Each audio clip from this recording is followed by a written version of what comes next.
Muy buenos días, bienvenido a su espacio Panorama Social Iberoamericano, que se transmite por su canal internacional de televisión 24 horas noticias.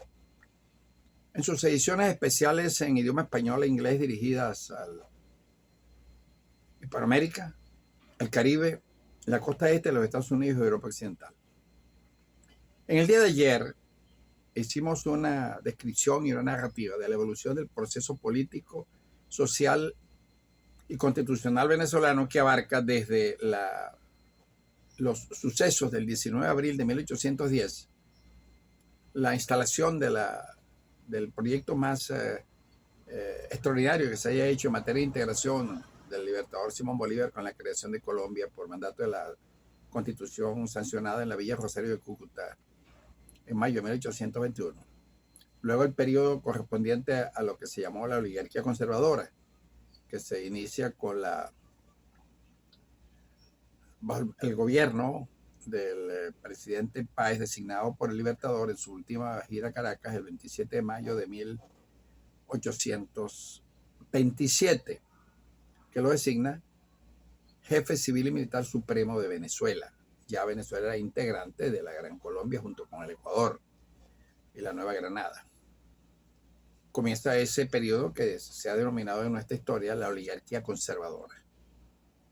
Ese periodo tuvo de primer presidente de Venezuela, una vez separados de la Gran Colombia,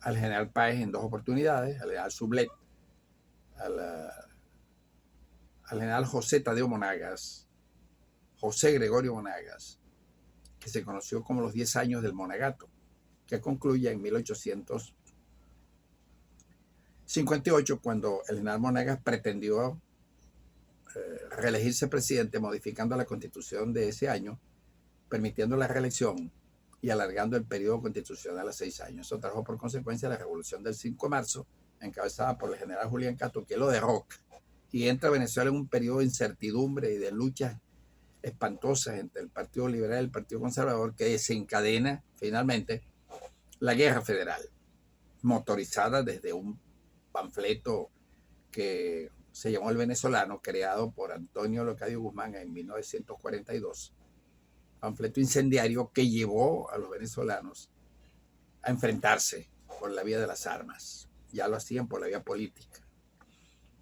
El 29 de febrero de 1859, desde Coro, el comandante Salvarría da el grito a Federación. A Venezuela la invade Humo Blanco y se inicia lo que se conoció como la Guerra de los 5 años inicialmente, porque el nombre de Guerra Federal fue muy posteriormente dado a esa violencia que le costó a los venezolanos 800,000 muertos en 3 años. En 1862 cesa la Guerra Federal, el presidente Páez llama a un acuerdo que se llevó a cabo en Coche, en Caracas,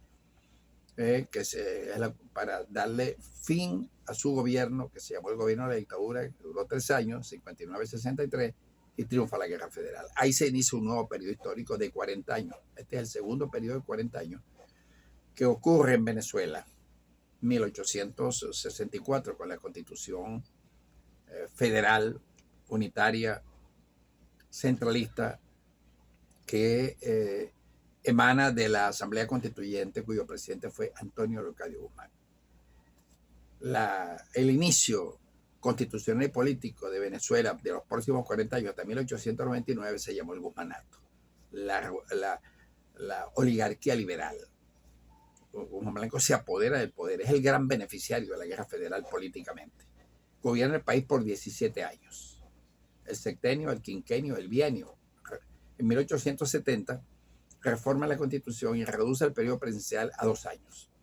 Y él, desde la Casa Amarilla, en una forma muy hábil constitucionalmente, designaba a los presidentes. Tuvimos 6 presidentes liberales. El primero arranca con Guzmán Blanco a los 17 años, luego el general Francisco Linares Alcántara, Juan Pablo Rojas Paul, el general Crespo, 2 veces presidente de Venezuela, y el último liberal, el presidente Ignacio Andrade, que se llamó el huérfano de Crespo. De tal manera que concluye el siglo con la desintegración del Partido Liberal, que controló el poder por 30 años. Se corrompió, como ha ocurrido en muchas oportunidades. Eso ocurrió en 1999, cuando las elecciones de Chávez. Había liberales crespistas, liberales andocistas, liberales rojas paulistas, liberales mochistas, liberales guzmancistas, y se desintegró y se les coló la revolución liberal restauradora capitaneada por Cipriano Castro, que invade a Venezuela el 29 de mayo desde Colombia y grita al pasar a territorio venezolano: en el nombre de Dios, hasta el centro de Venezuela, hasta el Capitolio Federal. Y se cogen el poder por 57 años. 57 años donde gobiernan Castro el Guerrero, Gómez el pacificador de Venezuela, López Contreras el último general, Mainangarita el gran demócrata, donde se inicia el proceso, como decía él, sin prisa pero sin pausa, de la modernización de Venezuela, un país miserable, el más miserable de América, plagado de enfermedades, un territorio desocupado con 800.000 habitantes, porque el resto había muerto en las guerras civiles del siglo XIX. 70 años peleándose por el poder los caudillos locales. Y ese siglo XIX lo ocuparon 4 grandes caudillos venezolanos: el libertador Simón Bolívar, José Antonio Páez, Antonio Guzmán Blanco y Joaquín Crespo. El cierre de ese siglo XIX, la apertura de los andinos, que producen grandes cambios en la estructura del Estado y en la administración del Estado, y van fundamentando con más celeridad el Estado constitucional, que gobernó con las más luminarias, más resaltantes de la época. Pero en 1945, después de 40 años, ya es el tercer periodo por 40 años en la historia política de Venezuela, que son sucesivos.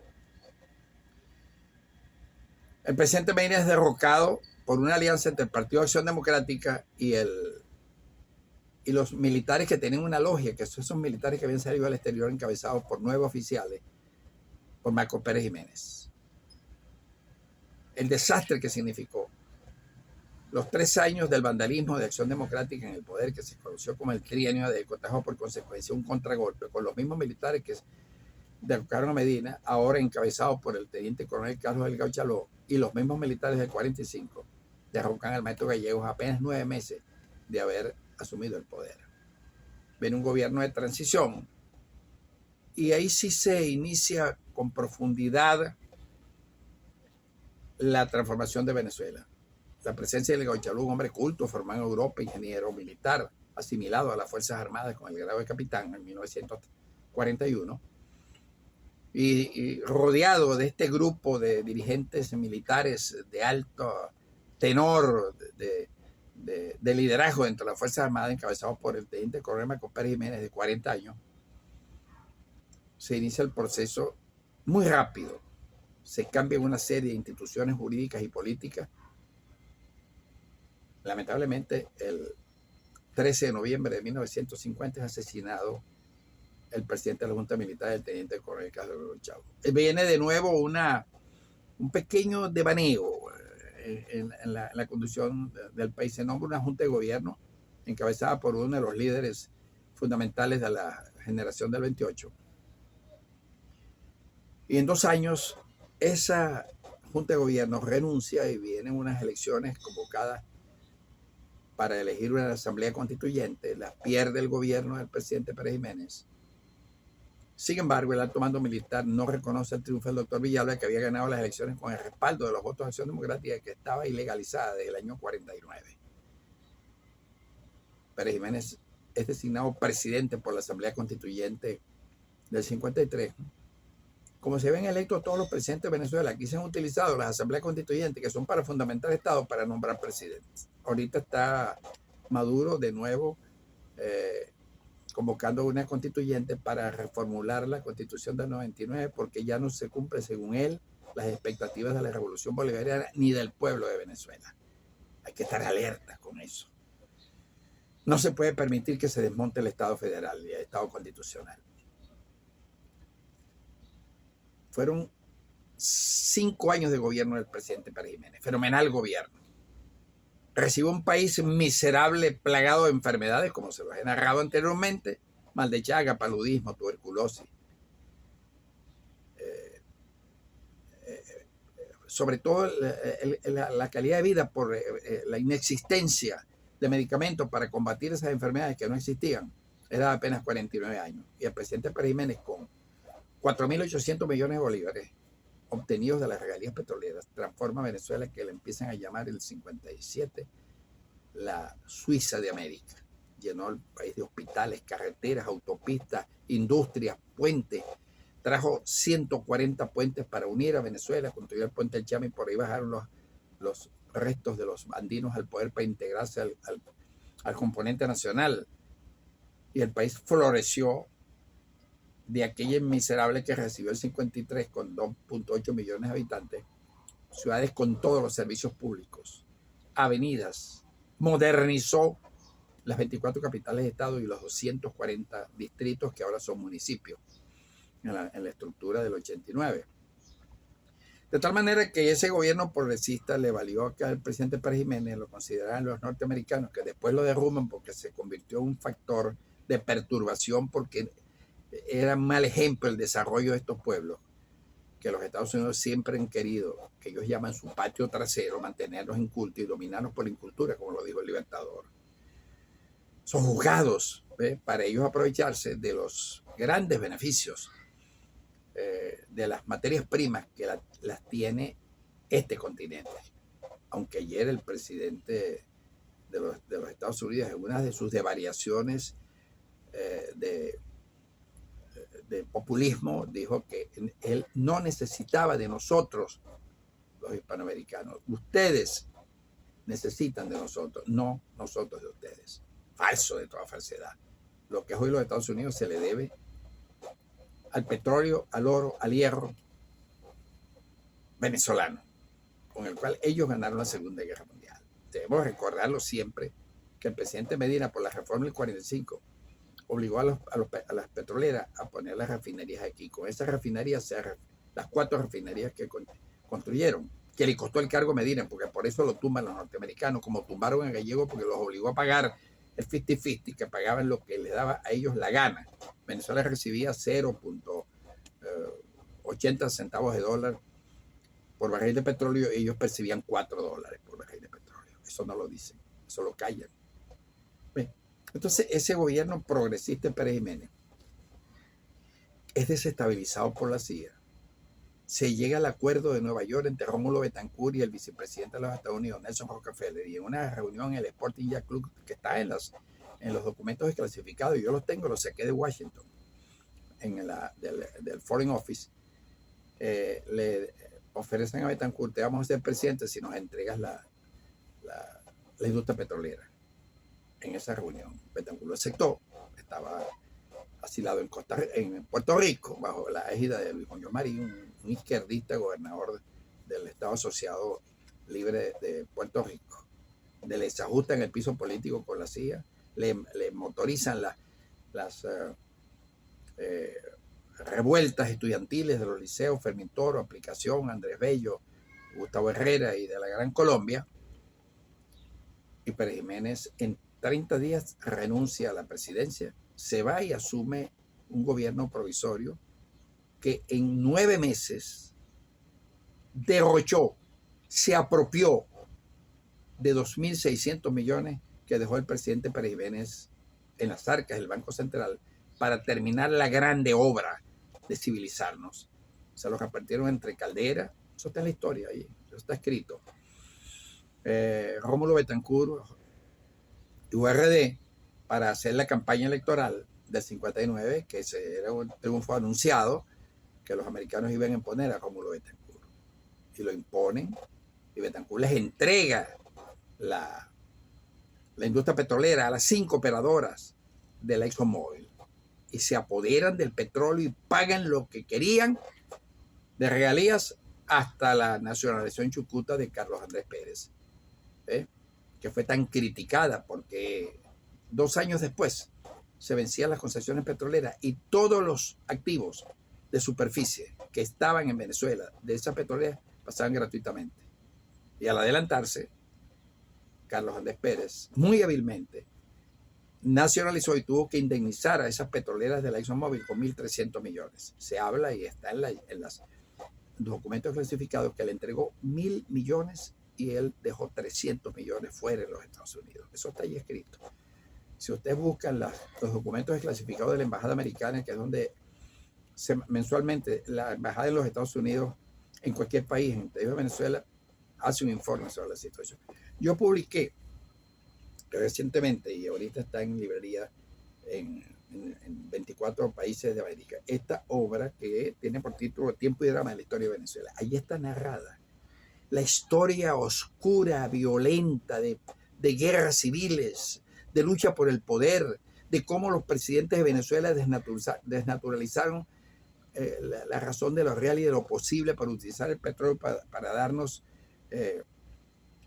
bienestar. Y en 1999, después de haber recibido la Cuarta República, de ese matrimonio morganático que había de intercambio de poder entre Acción Democrática y Compay, donde Acción Democrática gobierna 25 años y Compay 15, dejar un país destruido en 99. Control de cambio, control de precio, control de distribución de alimentos, importación de 60% de los alimentos básicos que se podían producir en Venezuela, pero el negocio eran las importaciones, la licencia de importación a personeros de los regímenes. Una deuda contraria con el Fondo Monetario de 47.000 millones de dólares, a razón de 5.000 millones a partir de cuando Luis Herrera produce el Viernes Negro, que despulverizó el Bolívar hasta hoy día y lo devaluó de 4.54, que ya venía devaluado por Rómulo Betancourt el año 62, porque el 62 el dólar valía 3.35, estaba anclado desde 1930. ¿Y qué ocurrió? El gran desastre. 4.200 juicios por corrupción administrativa. 3 ministros de la defensa huyendo por corrupción administrativa. Un país desmoralizado, corrompido y desnaturalizada la función pública. Por eso Chávez se la escuela y gana las elecciones el 8 de diciembre y entra a funcionar lo que hoy llamamos la Revolución Bolivariana, que de Revolución Bolivariana se transformó en una autocracia constitucional represiva que ha manejado 13 veces en volumen de dinero devenido del petróleo entre 2012 y la actualidad 1.330.000 millones de dólares americanos. Y ahí está el país. País totalmente paralizado. Sigue el control de cambio, siguen las endeudaciones, estamos debiendo 149.000 millones de dólares, destruido el sistema eléctrico, destruido el sistema vial, destruidas las capitales de Estado, los servicios públicos navegan en aguas cloacales de las ciudades y no hay una respuesta que se esperó, que quizás Chávez con la mejor intención, pero que al rodearse de toda esa negritud intelectual socialista le desvió los intereses, porque quienes participamos con él en todo el proceso para llevarlo al país, él nos vendió otra idea. Vamos a transformar a Venezuela, y tuvo la oportunidad de hacerlo con la inmensa suma que recibió, repito, cercana al 1.300.000 millones de dólares americanos. De tal manera que esa es lamentablemente la historia de Venezuela. Hoy un país marginal que sirve de patio de maniobra por tener la reserva petrolera más grande del mundo. Ahí está el problema. Por eso está presente Irán, Siria, China, todos los países de ese mundo donde el presidente Chávez nos transportó para llevarnos a ese mundo. Es el patio de maniobras. Venezuela es indispensable para el desarrollo mundial en los grandes cambios geopolíticos que se están ya desencadenando ante el vencimiento de todo el sistema internacional de organizaciones políticas internacionales, la OEA, los pactos diplomáticos, todo lo que nace alrededor de ese nuevo orden mundial del 53 se venció. Esperemos que Venezuela, su poderío, su gente, su fortaleza, su misión y visión que tienen sus gobernantes en Venezuela, rumben la gravedad de todo este maremano de desastres que tenemos y tomemos el camino, aunque sea alguna vez, porque jamás hemos tenido una democracia plena, rusoniana o socratiana. No la hemos vivido. Y por fin, como dice el doctor Urla, dejemos de fallar como sociedad. Hemos fracasado como sociedad, dijo el doctor Urla, y lo hemos fracasado. Porque como dijo un filósofo que me profesor en la Universidad Central, el doctor Carlos Manuel Estrada, por ser lo que somos, somos lo que somos. Les habló desde Santa Fe de Bogotá para nuestra cadena de televisión 24 Noticias, Eduardo Guzmán Pérez, su corresponsal especial y analista político desde 2014.